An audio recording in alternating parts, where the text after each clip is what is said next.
Tidak bisa disangkal saat ini sudah terjadi krisis pangan di berbagai wilayah dunia. Kali ini masalah kekurangan pangan ini menjadi masalah serius karena dunia dipukul dari dua arah. Pertama dipukul oleh climate change, yang kedua dipukul oleh Rusia. Rusia menggunakan pangan sebagai senjata. Selain perang militer yang terjadi saat ini, juga terjadi perang ekonomi di mana Rusia diberikan sanksi ekonomi serta diembargo. Kemudian perang keuangan dengan cara bayar rubel berbasis emas. Dan sekarang Rusia menggunakan pangan sebagai senjata perang. Memang beda perang melawan negara berdaulat dibanding dengan berperang melawan negara yang belum berdaulat di mana pemimpinnya pada belum memahami geopolitik dunia plus belum menjalankan peran geostrategi negaranya secara mumpuni. Sahabat semua, video narasi kali ini didukung oleh ATM Dinaran, di mana rupiah Anda di Dinaran bisa menggunakan ATM untuk bertransaksi, di mana nilai rupiah Anda setara dengan nilai emas Anda. Dengan ATM tersebut, rupiah Anda bisa ditarik tunai di ATM GPN dimanapun dan digunakan sebagai alat bayar edisi dengan minimum rupiah senilai 3 gram. Maka ATM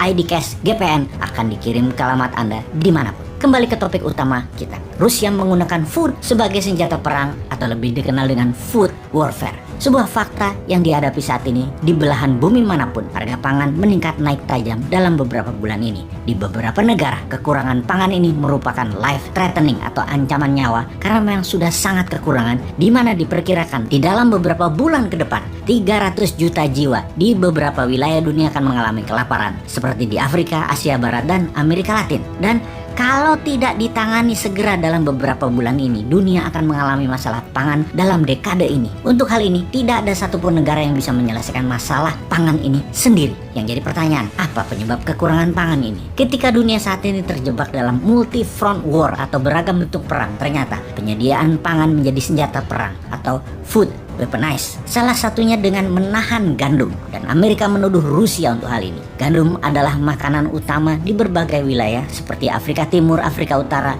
Asia Barat, Eropa, dan Amerika tentunya. Biden kemudian menuduh Putin untuk memenangkan perang. Putin membuat dunia kelaparan. Antony Blinken, Menteri Luar Negeri Amerika di PBB, mengatakan perbuatan Rusia menyerang dengan menahan ketersediaan gandum dan grain memukul pangan dunia hingga minus 10% pengaruhnya dan membuat naik harga pangan dunia hingga 15% dalam waktu 3 bulan ini saja. Juga akan membuat 300 juta manusia kekurangan pangan di dunia akibat langsung sebagai sandera perang Rusia di Ukraina ini. Setidaknya saat ini 40 juta warga Ukraina sudah kelaparan. Jadi bagaimana sih cara militer Rusia memainkan food supply dunia ini? Salah satunya adalah menahan persediaan pangan di pelabuhan Rusia dan Ukraina. Tinggal Odessa, kota pelabuhan yang belum ditaklukkan. Mariupol sudah berhenti operasi pelabuhannya. Kemudian membom seluruh jalan darat yang terkoneksi dari dan ke Ukraina. Rusia menarget 40 juta warga Ukraina kelaparan, di mana negara tetangga plus NATO terpaksa menyediakan pangan yang saat ini tidak ada stoknya. Ada lebih 28 juta ton gandum dan grain tertahan di pelabuhan Odessa dan Mariupol. Kemudian pabrik serta ladang gandum dan ladang grain terus dibombardir Rusia. Kita semua tahu 28 juta ton ini bisa untuk memberi makan 200 juta manusia dalam setahun di seluruh dunia. Sementara gandum Rusia merupakan penyedia kebutuhan 30% dunia, dan ini juga ditahan tidak dikirimkan ke seluruh dunia. Total penahanan gandum oleh Rusia dan grain oleh Rusia atau produksi Ukraina dan Rusia bisa membuat 400 juta manusia di dunia ini kelaparan. Dengan tuduhan Amerika dan Eropa atas tindakan Rusia yang mengakibatkan dunia kelaparan, apa jawaban Moskow? Sesungguhnya Amerika dan sekutunya lah yang disalahkan karena mengembargo dan memberikan sanksi ekonomi ke Rusia. Aslinya yang membuat food supply dunia bermasalah sekali lagi adalah perilaku Amerika dan sekutunya yang mengembargo dan memberi sanksi ekonomi ke Rusia. Ada lebih 10.000 sanksi ekonomi dijatuhkan ke Rusia yang membuat bukan saja gandum tidak bisa dikirim, namun banyak lagi jenis pangan lain yang terhalang, terdisrupsi ketersediaannya dan distribusinya.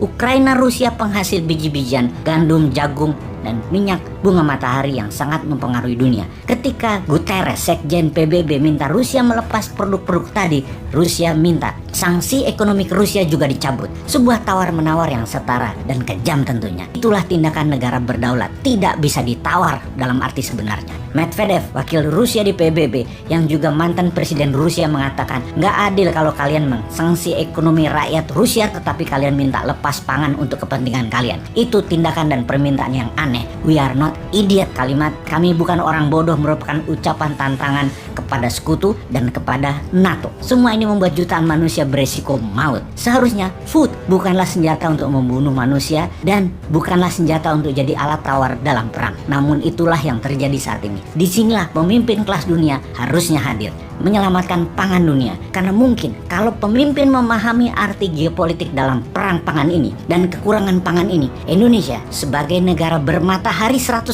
dalam setahunnya di wilayahnya dan juga wilayahnya mengandung air tawar lebih dari 90%. Pupuk organik dari tumpahan Gunung Merapi bisa menjadikan Indonesia kekuatan pangan dunia sebagai the biggest food country. Hal ini sahabat semua, semoga pada paham.